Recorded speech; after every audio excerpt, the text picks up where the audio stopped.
A new year is often treated like a door that suddenly opens on January 1st. But Florence Scovel Shinn would say something different. Nothing new begins on the calendar until something new begins inside you. Your outer life is always the echo of your inner world. Many enter a new year exhausted from repeating the same stories. I always end up in the same place. Nothing really changes for me. Good things seem to happen to other people. Florence reminded her students of a law that operates quietly. Life mirrors the dominant pattern of your own mind. Florence Scovel Shinn described speech as a spiritual directive. Words are not casual. They are signals sent to the deeper mind, and the deeper mind responds without argument. Listen to the common phrases people carry like amulets. I never catch a break. That's just the way my life is. Things don't work out for me. Repeated often enough, these become an internal script, and life obediently follows the script. Florence didn't teach positive thinking as a superficial smile placed over pain.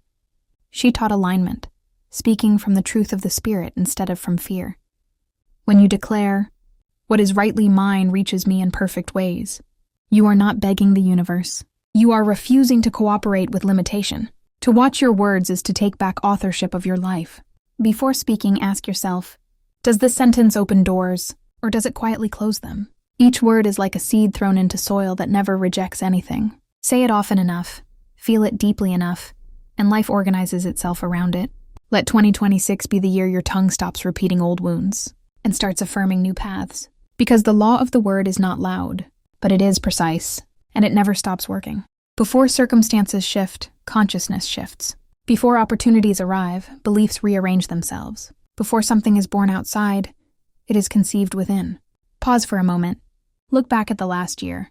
There may have been endings, disappointments, unanswered prayers, silent battles fought at night when nobody was watching. Florence would not ask you to deny any of that. She would simply ask, what story are you continuing to agree with? Because every time you repeat the same inner narrative, you authorize it to keep existing. This journey is not about forcing reality. It is about becoming aware of what you are silently agreeing to. Your words plant seeds. Your imagination waters them. Your expectation decides whether they live. 2026 is not waiting somewhere ahead of you. It is already forming itself in the invisible realm of thought, image, and feeling. And the most powerful changes begin quietly, in places no one else has access to, except you. Florence Scovel Shinn emphasized something many people miss. It is not only what you say, it is what you expect after you say it. Some speak words of faith, while secretly preparing their hearts for disappointment. Expectation is the true signal. It is the emotional tone beneath the sentence, the feeling you carry after the affirmation ends. Ask yourself honestly, when you imagine 2026, do you quietly brace for more of the same? Or can you allow a different picture to exist, even if you don't yet know the how? Instead of asking, what if it goes wrong? Experiment with a new question. What if life surprises me with ease, help, and timing I never imagined? Expectation alters posture, decisions, intuition. It changes what you notice, what you accept, and what you walk away from. When the inner atmosphere changes, the outer landscape eventually follows. And if this kind of reflection is resonating with you, consider a small gesture.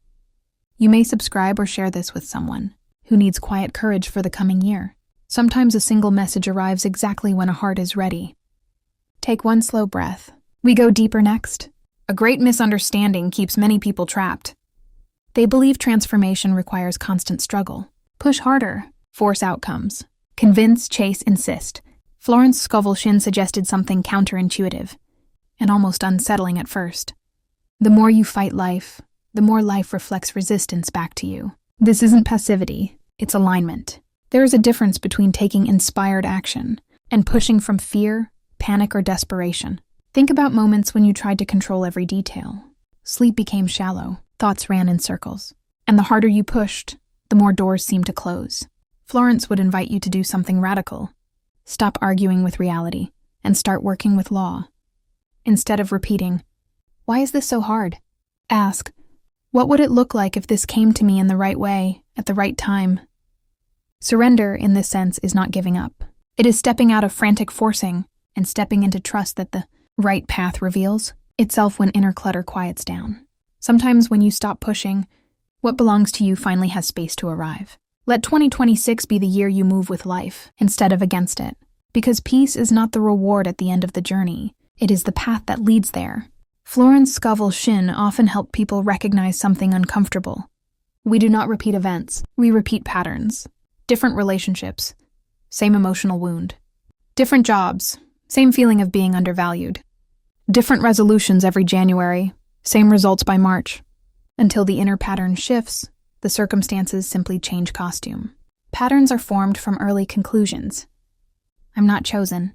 I have to work twice as hard to deserve anything. Good things don't stay. None of these began as conscious decisions. They grew quietly, reinforced by memory and emotion, and were filed away as truth. 2026 can only transform if the underlying script is rewritten, and this is where Florence's work becomes surgical. Bring the belief into the light, and declare calmly, that was an old agreement. I do not sign it anymore. Then replace it not with fantasy but with spiritual fact. What is aligned with my good recognizes me, and I recognize it. This isn't pretending. It is refusing to cooperate with a narrative that never came from your highest self. When the root belief changes, choices change, boundaries strengthen. What you tolerate quietly disappears, and life, faithful mirror that it is, reflects the new pattern back to you. Florence Scovel Shinn taught that intuition is not mystical or rare. It is guidance that becomes audible when fear stops shouting. Most people pray for direction, and then immediately drown out the answer with anxiety, comparison, and overthinking. Guidance rarely arrives as fireworks. It comes as a quiet nudge. Wait. Try again. Take the smaller step first. Let that go. When you ignore the nudge, you feel friction. When you follow it, you feel peace, even if you're unsure of the outcome. Walking by inner guidance means trusting that the next piece appears. Only after you step on the piece in front of you. You don't need the map for the whole year. You need clarity for today. And as you honor today's instruction, tomorrow reveals itself. If this way of seeing life is helping you breathe a little easier, if it's reminding you that change is possible without violence against yourself, you're welcome to subscribe or share this series with someone quietly struggling. Not as marketing, simply as a gesture of light. Because sometimes the right word, heard at the right moment, is enough to turn a person back toward hope. Take another slow breath. The path continues.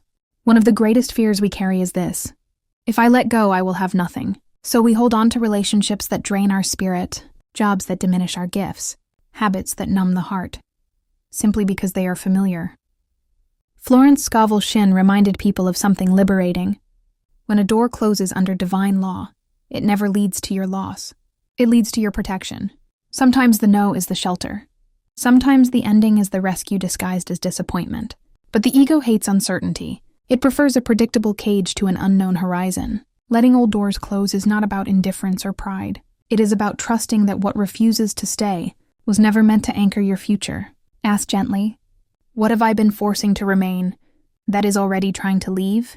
And then ask, what new space would open inside me if I stopped clinging? In 2026, courage may not look like heroic gestures. It may simply look like not chasing what is walking away. Because when your hands are finally empty, your life has room to place something better there. Many people secretly believe they must pay for every blessing. If something arrives easily, they feel suspicious. If life becomes gentle, they brace for impact. Florence Scovel Shinn confronted this belief head-on. We are not punished for receiving good. We are punished only by resistance to it. Old conditioning whispers, who am I to have this? Someone else deserves more. Good things never last for me. So subconsciously, we sabotage opportunities. We apologize for success. We shrink right when expansion begins. Receiving is a spiritual skill. It means allowing what is right, fair, and aligned to come in. Without apology, without self-attack, without shrinking to make others comfortable. When you say, I accept the good prepared for me, you are not claiming superiority. You are agreeing with your own dignity. 2026 invites you to practice this subtle art. Accept blessings without suspicion, and let gratitude replace guilt. Because grace is not earned by exhaustion, it is welcomed by permission, and that permission comes from you. Florence Scovel Shinn often described faith not as an emotion, but as an atmosphere around the mind. Faith doesn't always feel excited. Frequently, it feels quiet, like standing still in the middle of uncertainty and saying, something wiser than fear is guiding my steps. This atmosphere influences everything.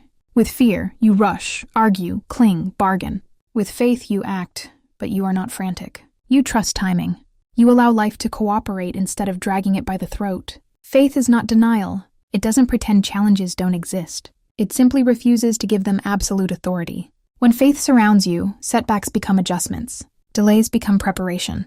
Closed doors become direction. And if this perspective has been helping you hold your year with more calm and clarity, you're welcome. Gently, to subscribe or share this with someone walking through their own unknown. Not to attract numbers, but because courage multiplies when it is shared. Take a breath. Let the atmosphere shift. There is a final truth Florence Scovel Shinn emphasized. Destiny is not something you chase. It is something you grow into. The question is not, what will 2026 bring to me? The deeper question is, who must I become so that what belongs to me can recognize me? When your inner world matures, opportunities that once intimidated you feel natural. Boundaries that once terrified you feel peaceful.